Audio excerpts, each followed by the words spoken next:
Hello and welcome to episode 6 of the Link Building Show. I'm Molly and I'm here with Fery, and today we're going to talk about how to attract a journalist's attention. Hello everyone, welcome to the Link Building Show, right?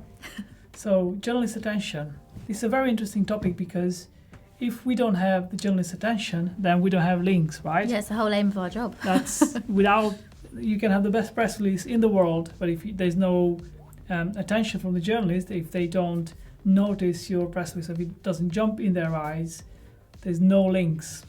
Yeah. So what do you think is the best way to get the journalist's attention? Well, yeah, because people say that there's only 5 seconds that people will click on it and read it. So Yeah. I think based on that, it's extremely important to have your subject line as exciting and perhaps relevant to the news at that time, or just as exciting and making a journalist want to click on it. So we really need to spend a lot of time with people on the team to train people up to get those as exciting as possible, so that then a journalist will click on that just to get to your press release. And then I would also say from there it links in then to your header, like your headline of your piece has to be extremely strong. Once the email is open, right? Yeah, exactly. So once they've hopefully seen that your subject line is extremely exciting, they go through onto the press release. So then your headline has to be strong, because they could just think, oh, actually, that's not as exciting as I thought it was going to be. So that has to be strong for them to carry on through, because I wouldn't read something if the first bit wasn't relevant to me or thrilling. I also think that's another point, that because we need to make the journalist list very specific to attract their attention, because you can't just send something about crypto, for example, to a journalist that's not interested in that, which is why you need to make it relevant to them, because that's why they'll click on it. I know some people talk about making your headlines very clickbaity.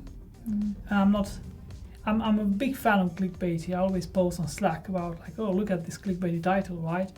But I think that's got to have a balance as well. So journalists don't think that you're just a spammer with clickbaity titles. I agree, because you don't want to jeopardize your relationship with the journalist either. You know, if you kept bringing in a headline that wasn't actually true to your piece, they would just think, oh, I'm not going to bother with them, because they're not actually following through with what they're saying they're talking about. So I agree that it has to be clickbaity in the sense that you want them to think, oh, that's so interesting, but it has to be relevant to your piece, and it can't be a complete over-exaggeration, because that's just going to be an anticlimax.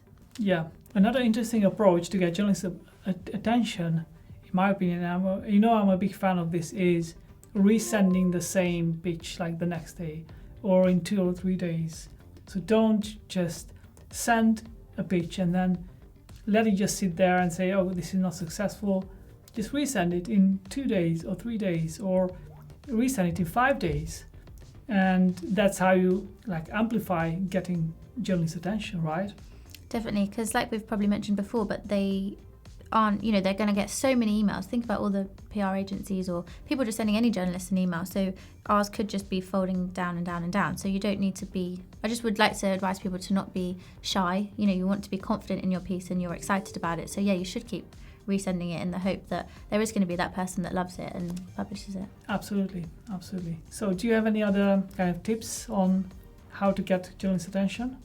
Yeah, I would say another way to attract journalist attention is to post your piece on your social media platforms. So for example, we all have digital PR Twitters. So you could post, I have this piece about X, Y, and Z.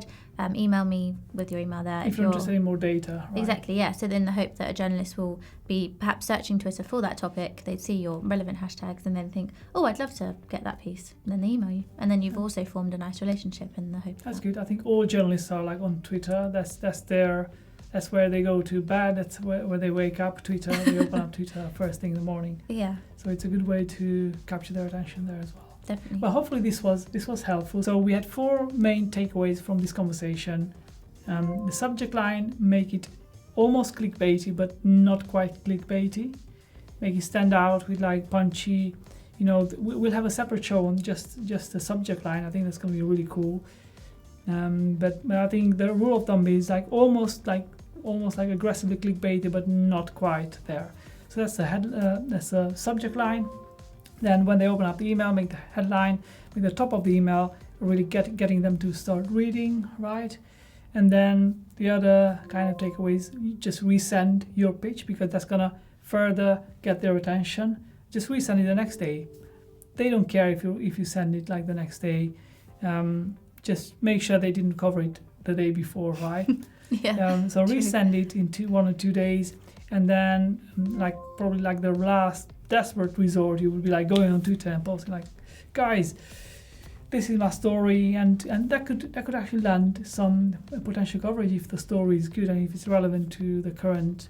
Yeah, and especially if you're excited about it and passionate about that. Indeed.